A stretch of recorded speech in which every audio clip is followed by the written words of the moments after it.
شیخ صاحب محترم دا روژه ماتي کې دا کار کېږي عموما اهل حدیثو مساجدو کې عموما تحیات المسجد دپاره یا 2 رکعات دپاره د ماښام نه وروسته ټایم ورکول کېږي.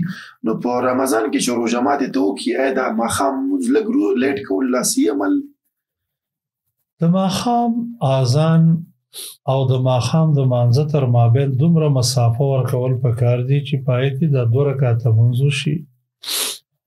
او مثلا دغه مسنون مستحبه طریقه چې کوم د پېشمني ده چې یو څوک کجوري خوړل یا یو څوک ګوټه اوبه، دا طریقه صحیح ده. نور د ماښام لمونځ لیټوالی د دې خوراک او څښاک د وجې نه دی پکار، ځکه د ماښام لمونځ د رسول الله صلی الله علیه وسلم مستمر عادت ده چې وختي به یې کوو او د دې تاخیر د دې وروستوالي نه نبی علیه الصلاة والسلام منع کړی ده چې د ماښام لمونځ دومره وروسته کوو چې ستوري راختلي.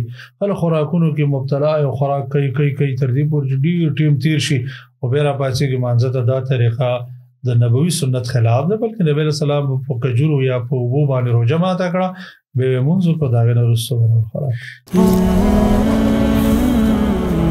Don't forget to like, share and subscribe. Rana Studio Podcast.